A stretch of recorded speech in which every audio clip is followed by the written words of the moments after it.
Black, Jesus. African-American DNA. The secret they never wanted you to know. For centuries, the world told you a story that began with chains and ended with silence. But prophecy and science now collide to reveal a truth so powerful it shakes the foundations of history. They said you were only descendants of slaves. But what if the ships of the transatlantic slave trade were not just economics, but the fulfillment of Deuteronomy 28? What if every cry from the belly of a slave ship was echoing scripture written thousands of years before? And why has the slave Bible erased 90% of the Old Testament, cutting out Exodus, silencing deliverance, and rewriting memory? Why does African-American DNA carry markers like haplogroup E1B1A that trace back to the scattered tribes of Israel? Why do the IGBO of Nigeria, the Lemba of Zimbabwe, and communities across West Africa carry customs, laws, and genetic ties that science cannot ignore? And why has the image of Christ been whitewashed when Scripture itself says Moses and Paul were mistaken for Egyptians, when the Messiah himself was hidden in Africa? In this video, you will discover the hidden history of the lost tribes, the truth of how Africa preserved the Book of Enoch and Jubilees while empire erased them, and why civilizations like Mali, Timbuktu, and Great Zimbabwe prove that your story never began with slavery. It began with kings, priests, prophets, and covenant. You will understand why Ezekiel 37's vision of dry bones rising is not metaphor, but prophecy alive in the awakening of black identity today. This is not just history, it is memory reborn, written in scripture, carved in stone, preserved in DNA, and now rising in you. If you feel this truth calling to your spirit, comment what this awakening means to you. Subscribe to walk this journey, and like so that more voices can hear. Because this is not a story about the past, it is about who you really are right now, chosen and unstoppable. Prophecy, written in chains, Deuteronomy 28 and the slave ships. They told you slavery was just about money, just about power, just about the greed of men who traded human lives for silver. But long before chains ever cut into the wrists of your ancestors, long before the first ship left the African coast, the prophecy was already written. Deuteronomy 28:68 declares, "And the Lord shall bring thee into Egypt again with ships." Egypt was not just pyramids and pharaohs, it was the symbol of bondage, of a people once chained, once silenced. And when the ships came, carrying 12.5 million souls across the Atlantic, prophecy became flesh. Imagine the terror of being torn from family, the smell of salt and sweat mixed with despair, the songs whispered beneath deck planks turning into coded prayers. This was not only history, it was scripture unfolding in real time. The Roman exile of 70 AD pushed survivors south into Africa, echoing forward into the transatlantic nightmare centuries later. And yet, too often, people mistake slavery as merely economics, forgetting the ancient word that declared bondage would come again. The lesson here is piercing. When you see your suffering only through the eyes of empire, you see chains. But when you see it through the eyes of prophecy, you see continuity, you see covenant. You see a people whose identity is so dangerous to the world that it must be broken, and yet cannot be destroyed. Tell me, do you believe this was accident, or do you see the hand of prophecy woven into your bloodline? Leave your thoughts below, because this is where the truth either sets us free or offends those who would rather the story stayed buried. The Slave Bible. Editing deliverance out of history. If prophecy carved the path of ships, then empire sharpened its blade with the word itself. In 1807, in the hands of enslaved Africans in the Caribbean, there appeared a strange Bible, one unlike any other, the Slave Bible, 90% of the Old Testament removed, nearly half of the New Testament erased.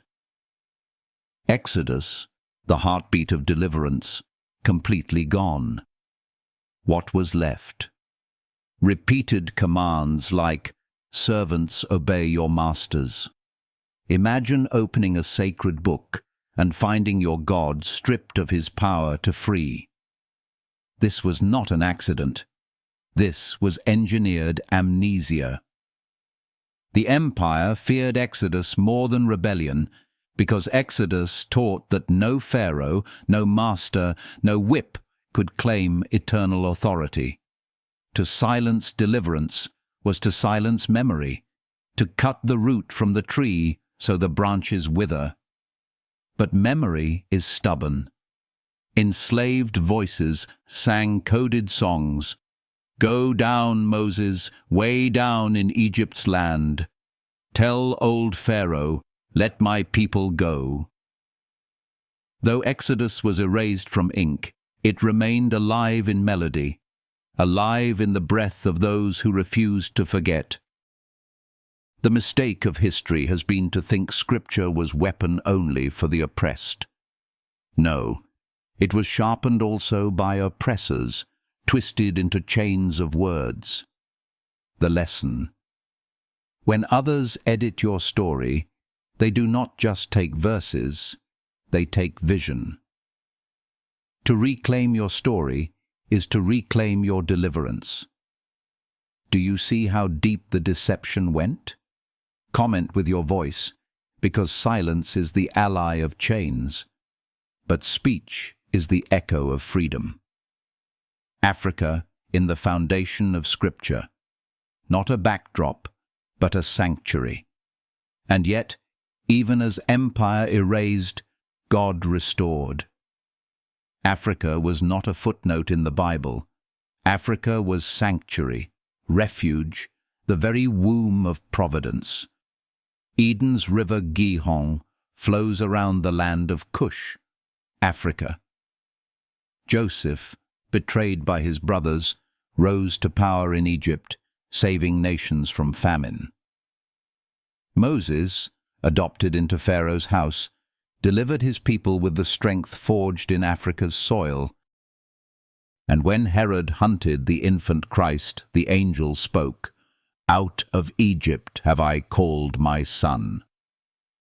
Do you see? The Son of God himself found safety in African arms. History painted Africa as backdrop, but Scripture reveals Africa as center stage, a place where destiny hid until the appointed time. Yet today, many still dismiss Africa as wilderness, forgetting it was the cradle of survival for prophets and kings. The mistake has always been to look at Africa through the lens of poverty, when the Bible looks at Africa through the lens of providence. The lesson is clear. The land others dismiss is often the land God chooses. Your roots are not in despair. They are in sanctuary, in refuge, in covenant soil.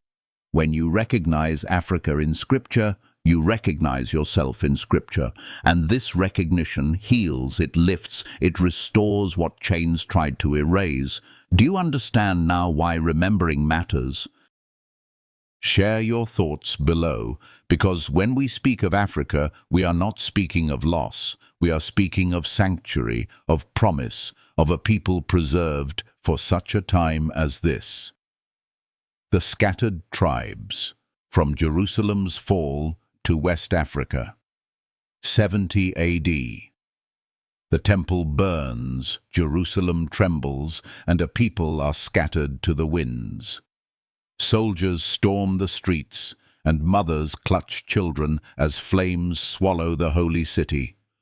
Survivors flee south, tracing the Nile into Nubia, hiding in Axum, moving further until footsteps carve trails into the heart of West Africa. This is not myth.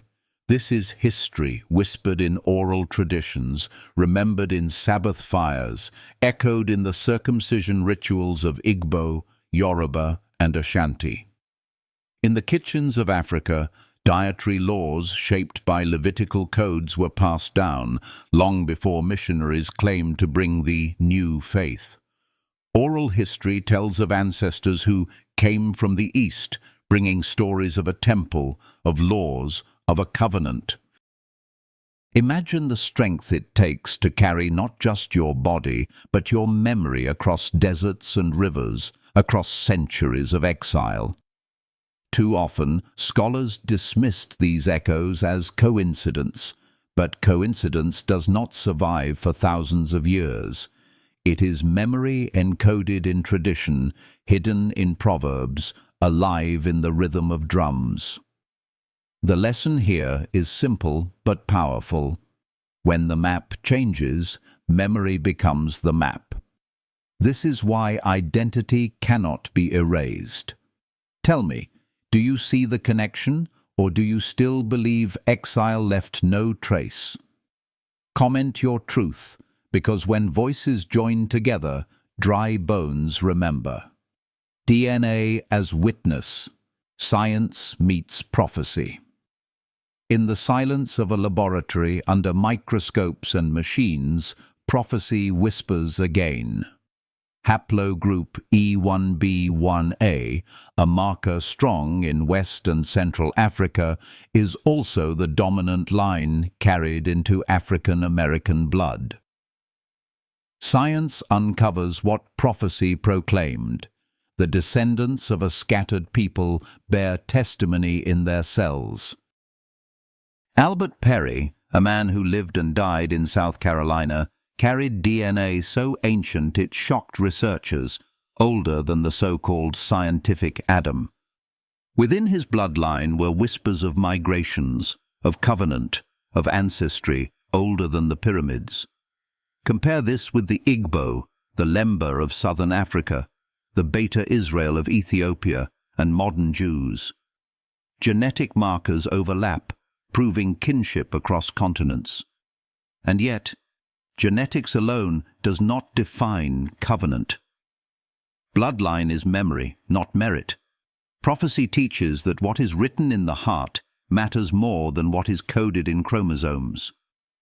But how healing it is, how electrifying, when science and scripture shake hands, when memory buried by empire rises in strands of DNA. For the African American, every cell becomes a witness that slavery did not erase origin. It preserved it, carried it across waters, hidden like treasure. The lesson? Identity cannot be silenced, because it is written not only in Scripture, but in blood itself. And so I ask you, does science confirm prophecy, or does prophecy explain science? Share your thoughts below, because dialogue itself is part of the awakening. Erasure and whitewashing, a silent conspiracy. But if prophecy marks the path and DNA confirms the memory, then empire worked tirelessly to erase the image. The slave Bible was one weapon, but stained glass was another. In cathedrals across Europe, faces once mistaken for Egyptians, Moses, Paul, even Christ himself, were repainted pale, cloaked in robes that erased African features. History books whispered of Africa only as wilderness, while museums displayed stolen artifacts stripped from kingdoms of gold and bronze. This was not ignorance, it was design. To erase Africa from the Bible was to erase the heritage of those who would one day rise again. The conspiracy was not loud, it was silent. An editing of images, a reshaping of icons, until the world believed Christianity was born in Europe, when in truth, its first refuge was Africa. The mistake, repeated for centuries, is to think that whitened images are harmless. They are not. They are tools of amnesia, crafted to sever connection. The lesson is sharp.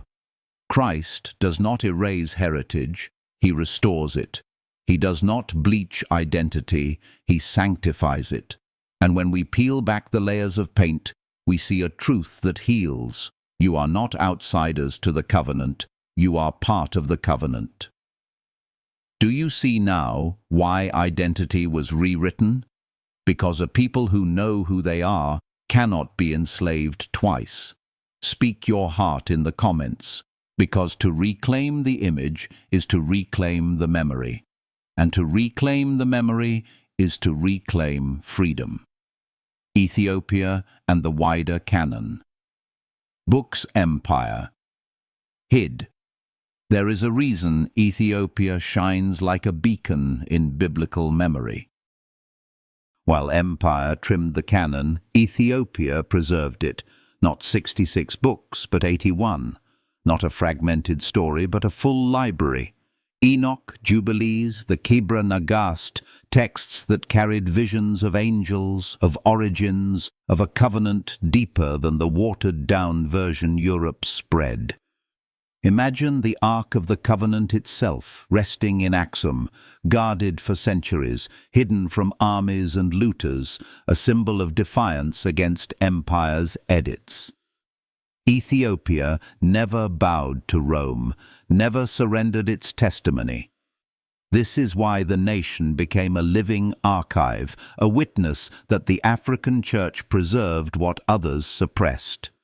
Too often the West dismissed these books as apocrypha. But apocrypha to who? To Empire, yes. To Africa, they were memory. The lesson is profound. When the world hides your testimony, God raises up a people to protect it. Ethiopia shows us that identity, when grounded in faith, survives every invasion. What do you think? Why would Empire fear a book like Enoch, filled with visions of watchers and judgment? Comment your thought, because silence lets Empire win, but remembering breaks chains. Black civilizations, memory in stone, gold and bronze, and still memory lives not only in scripture, but in the earth itself. Mali, with Mansa Musa, the richest man who ever lived. Timbuktu, with libraries of gold-leafed manuscripts when much of Europe still groped through the Dark Ages. Great Zimbabwe, its walls and towers proclaiming power and artistry. The Benin bronzes, so intricate they stunned European looters who couldn't believe Africans made them. Yet these treasures were plundered, scattered to Western museums, stripped of context, and claimed as curiosities. Too many grew up hearing Africa had no history before slavery, as if chains birthed civilization. That is the greatest lie. Africa did not need permission to build, to thrive, to write. Its kings left monuments, its priests left scrolls, its artisans left masterpieces. And what is stolen must one day be restored. The lesson is sharp. To forget builders is to forget freedom. And if you let others tell you Africa had no history, you let them steal your dignity twice, once from your ancestors and once from your heart.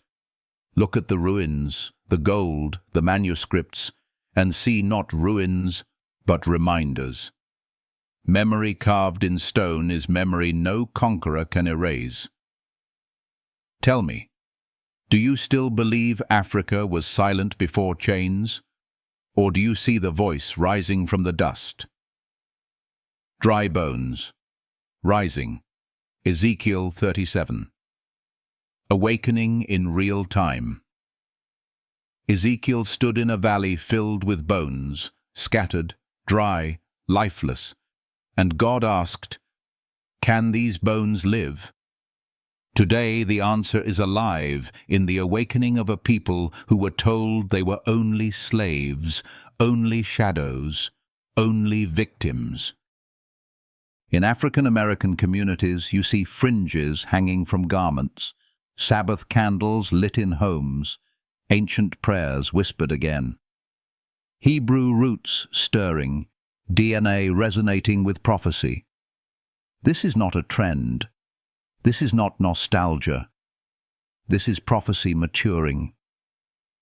Every song that once was coded with deliverance is now spoken with boldness. Every practice once mocked as strange now returns with power. Dry bones are rising, and breath enters again. The lesson is hope. What was dead will live. What was forgotten will sing. And if Ezekiel's valley could shake with the sound of bones coming together, so too will our streets echo with the sound of identity awakening. And I ask you, do you feel it? Do you see it? Comment your witness, because silence is not an option when prophecy is alive. The call to responsibility, chosen means accountable. But let no one mistake this awakening for privilege without weight. To be chosen is not to sit on thrones of pride, it is to carry the burden of covenant. Israel was never chosen for luxury, but for stewardship. To feed the poor in Jubilee years, to cancel debts, to honor Sabbath rest, to live justice so that the nations could see what it means to walk with God. In the world today, reparations are debated as politics, but Scripture frames them as justice, restoration of what was stolen, return of what was withheld. To live covenant is to embody integrity, to bring healing where empire brought wounds.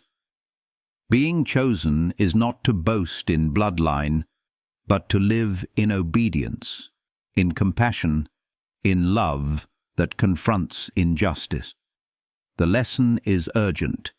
Identity without responsibility is empty. You were not called to remember only. You were called to act, to shine, to heal. And so I place the question before you. What does it mean to you, personally, to live as chosen? Let your comment be your answer, because words become seeds, and seeds become movements. This is not only about history, it is about destiny, and destiny requires courage, not comfort. The journey of this story has not been about facts alone, but about identity, about blood that carries prophecy, about memory that refuses to die. From Deuteronomy's warning of ships to the songs sung in chains, from the edited slave Bible to Ethiopia's hidden canon, from the ruins of Mali and Timbuktu to the awakening of dry bones in Ezekiel's vision, every thread has pointed toward one truth. You are more than what history told you. Imagine your ancestors standing in the belly of a slave ship, staring at nothing but darkness, yet humming songs that carried light. Imagine those same songs reaching your ears today, not as echoes of sorrow, but as declarations of survival. That is the power of African American DNA, unique not only because of haplogroups and science, but because it carries the unbroken testimony of covenant. No empire, no whip, no Bible stripped of Exodus could erase that. This is not just a story of oppression, it is a story of resilience, carved into scripture, stone, and spirit. Close your eyes for a moment and see it. Bones scattered in a valley, forgotten, lifeless. Then hear the whisper, the rush of wind, the voice calling them to rise. That is happening now, in every African American who rediscovers Africa in the Bible, in every person who lights Sabbath candles, in every voice reclaiming identity.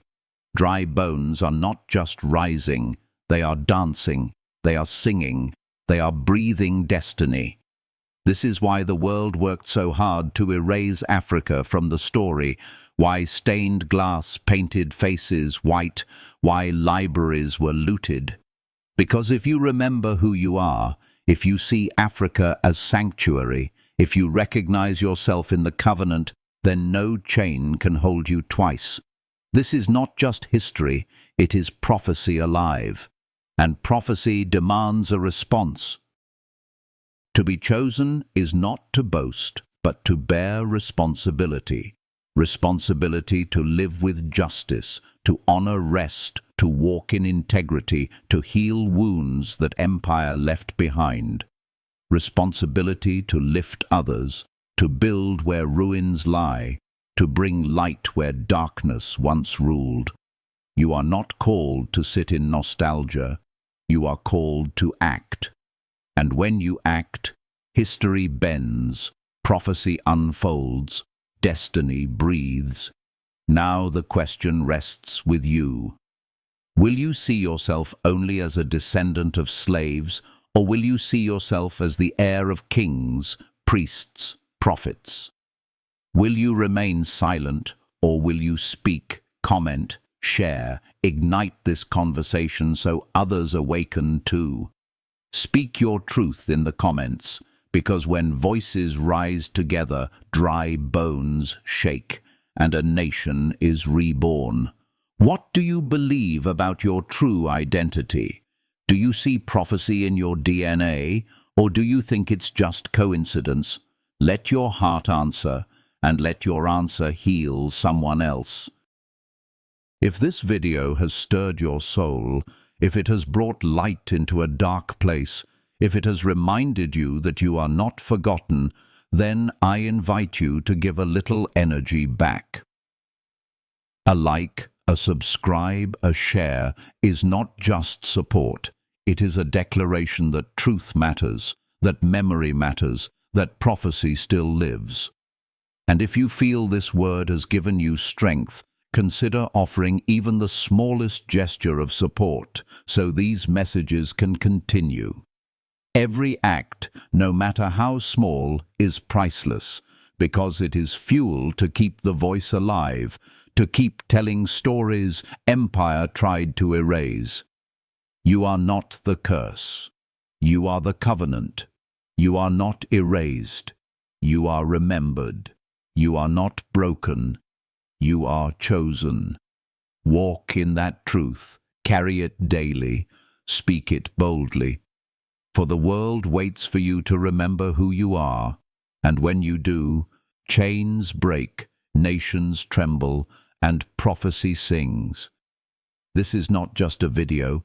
This is a call to rise, to breathe, to heal.